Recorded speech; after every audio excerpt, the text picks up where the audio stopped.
Hello, this is a United States military World War II watch, commonly called an ORD watch because of the nomenclature on the back, which begins with the words ORD Department, which means Ordnance, USA, and then it has the nomenclature OF and a serial number, and we'll talk about that more shortly. It's a very small watch. It's only 32 millimeters across, and very easy to read. Each one of the numbers had illumination on it. They're all loomed, and the three hands are hour, minute, and even this tiny little second hand.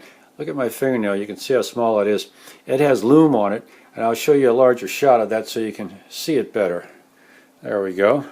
So as you can see here, this little cutout, the hour hand is a hollowed out area, like a tennis racket with no cords in it, and it's filled with loom. This is half broken out. Minute hand was loomed, that's flaked off, and this tiny little second hand had loom on it. So let's go back and we'll take a quick look at the back of the watch. Here we are. Flip it over. There's the ORD. Alright, and so that you can see it better, let's do the enlargement. There we go. And you'll see where it says OF right there. OF and then a number. That means it's in a 15 to 17 jewel watch in a waterproof case. It's made by Bulova watch company.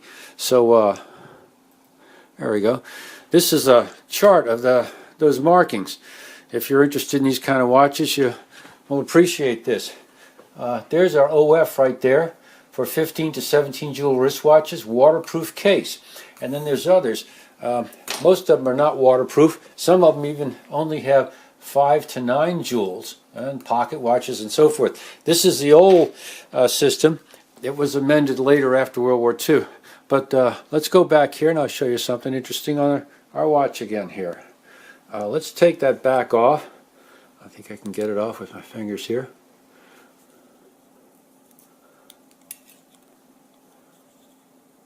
There we go. All right. Now it said in a waterproof case. So what we have here is the back. If you take the back off, there's another back. You don't see the movement. It's a case, and it's got this gasket around it. But really, it's not like a gasket or a O-ring that can be removed. I think it's more like a caulking, like some sort of a rubbery silicone sealant or glue caulking that goes around that.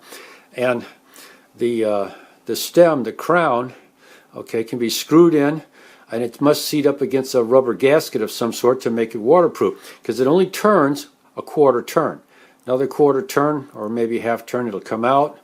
I guess you unscrew it more, and you can pull it out. There we go, like that, and turn the hands.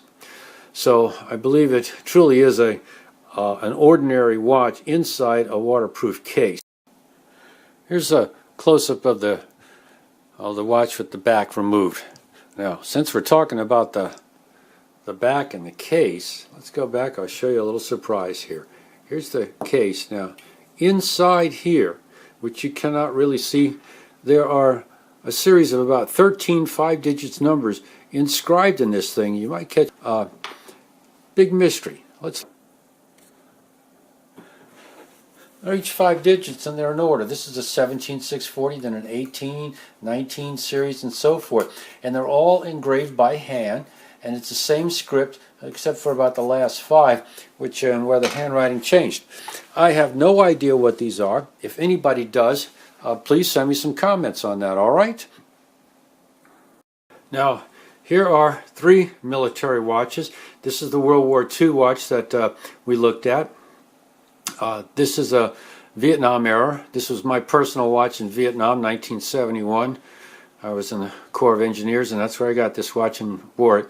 And this one here is a 1991, so I believe that's Desert Shield watch. Now, one thing you'll notice is that the World War II watch says Bulova on the front and the back, whereas these 2 watches have no manufacturer or any sort of nomenclature on the front describing what is inside for the most part. But that information does appear on the back of the watch. And this one says it's a wristwatch general purpose West's clock, spelled CLOX, that's the manufacturer, has the serial number, dates, and so forth.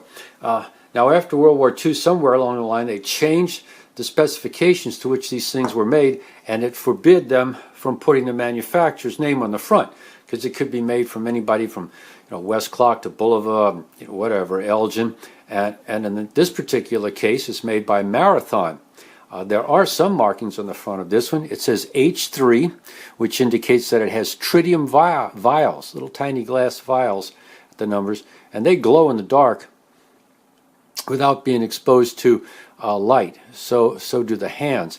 It also, if you want to know more about military watches, go to this website right here, thetimebum.com. Tons of information. When the screen pops up, go to Search Archives, type in